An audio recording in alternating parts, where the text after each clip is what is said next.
My name is Tori Sinclair, and I'm 33 years old. I paid my parents' mortgage for 5 straight years while they quietly signed my own lake house over to my sister as a wedding gift. 2 weeks after I finally said no to them, two police officers showed up at my door telling me I might be trespassing in my own home. If you truly love and appreciate your parents, take just 1 second to subscribe to this channel. It means a lot to us. And before you go, tell me in the comments, which country are you watching from? I bought my lake house with my own money, 4 years of overnight shifts, skipped vacations, and a savings account I guarded like it was the last thing on earth. Nobody helped me. Not my parents, not my sister Becca, nobody. I did it alone, and I was proud of that. The house sat on the edge of Cedar Lake, 2 bedrooms, a wraparound porch, and water so still in the mornings it looked like glass. It was mine. Every nail, every mortgage payment, every single square foot mine. What I didn't know was that my family had already decided it belonged to them. Let me back up. For 5 years, 5 full years, I had been quietly covering my parents' mortgage. Not because they asked once and I said yes. Because the first time I said yes, it just never stopped. My dad, Roland, had a bad knee that kept him off construction sites. And my mom, Patricia, had always been more interested in managing the household drama than earning anything. So I stepped in.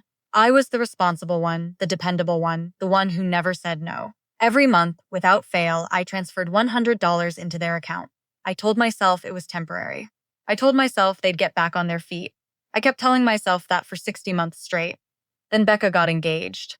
My sister Becca is 28, and she has spent her entire adult life being everyone's favorite. Not because she worked harder or loved deeper, but because she simply required less guilt to love. She never pushed back. She never inconvenienced anyone. She smiled at the right moments and cried at the right moments, and my parents melted every single time. When she announced she was marrying her boyfriend, Connor, the whole family erupted like it was the second coming. I was genuinely happy for her. I smiled. I hugged her. I even offered to help plan the reception. What I didn't expect was the announcement that came 3 weeks later at Sunday dinner. My mom set down her fork, looked across the table like she was delivering blessed news, and told me they had gifted the house to Becca and Connor as a wedding present. Just like that. The house I had been paying for. The house that should have gone to reducing their debt, rebuilding their finances, securing their retirement. Gone. Signed over. A wedding gift. My dad didn't even look up from his plate. Becca reached over and squeezed my mom's hand and said it was the most generous thing anyone had ever done for her. I sat there and said nothing. I couldn't find a single word. My brain just went quiet. I stopped the payments the following week. I didn't make a speech about it. I didn't send a long text explaining my feelings. I just stopped. I figured that was obvious enough. If the house was gone, the mortgage was gone with it.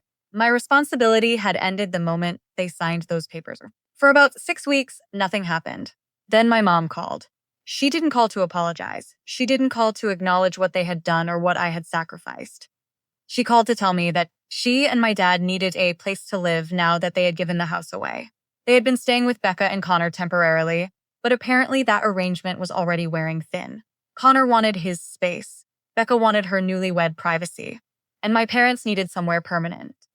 My mom said it calmly, practically, like she was reading from a list. And then she said the part that stopped my heart cold. She said the lake house made the most sense. She said it had 2 bedrooms, it was paid off, and I was only one person who didn't need all that space. She said family takes care of family. She said it like I hadn't spent 5 years proving exactly that. She said it like the words had no weight at all. I told her no. There was a pause on the line. Then she said she was sure I'd think about it and come around. I told her there was nothing to think about. She said that was a very cold thing to say to your mother. I said gifting away a house someone else paid for was also a pretty cold thing to do. She didn't respond to that. She just said she hoped I'd reconsider, and she hung up. I sat on my porch that night, watching the lake go dark, and I thought maybe that was the end of it. Maybe they'd push a little, I'd hold firm, and eventually everyone would find a way to move on. I genuinely believed the worst was behind me. But then 2 weeks later, there was a knock at my door, and when I opened it, I found 2 police officers standing on my porch. 2 officers, both in uniform, one of them holding a clipboard. My first thought was that something terrible had happened. An accident, a fire, someone hurt.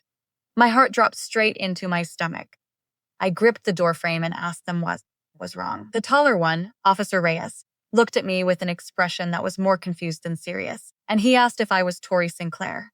I said yes. He said they had received a report that I was unlawfully occupying a property that did not belong to me. I actually laughed, not because it was funny, because my brain genuinely could not process what I had just heard. I asked him to repeat it.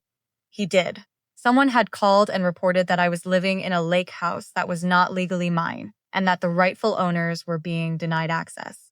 I stood there in my own doorway, in the house I had purchased with my own name on the deed, and I was being told I might be a trespasser. Officer Reyes seemed almost apologetic about it. He said they were required to follow up on every report. He asked if I could show proof of ownership.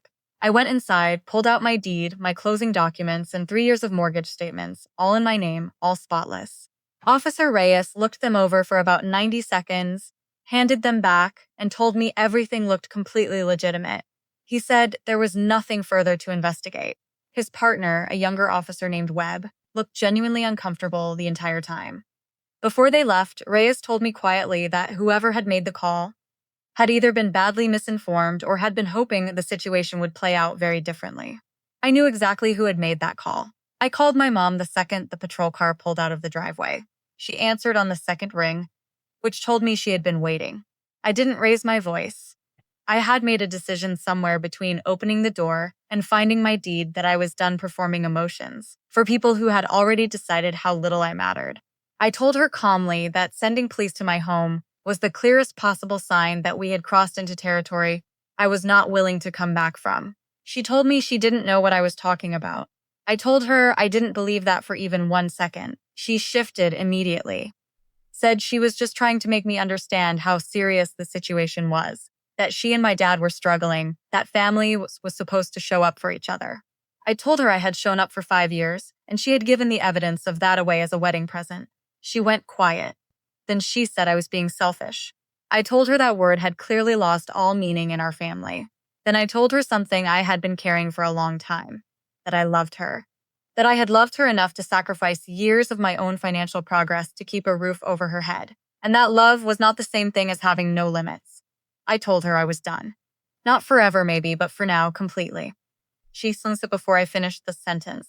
What happened over the next few weeks was not dramatic. There were no big confrontations, no family meetings, no tearful reconciliations. My dad left one voicemail that was mostly silence, and then him saying he hoped I was doing okay. Becca sent me a text saying I was tearing the family apart. I didn't respond to either. My aunt Cheryl, my mom's younger sister, called me privately and told me she had always thought the house situation was wrong.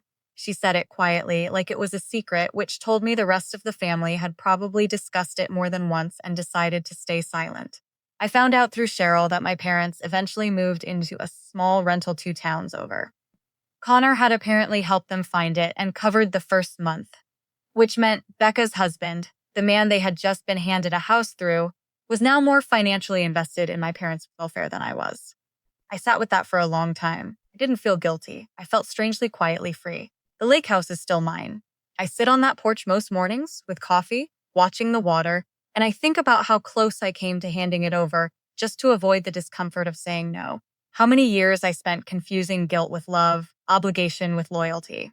I paid their mortgage for 5 years because I thought that was what good daughters did. What I know now is that being a good daughter does not mean disappearing into someone else's choices until there is nothing left of your own. I kept my house. I kept my boundaries.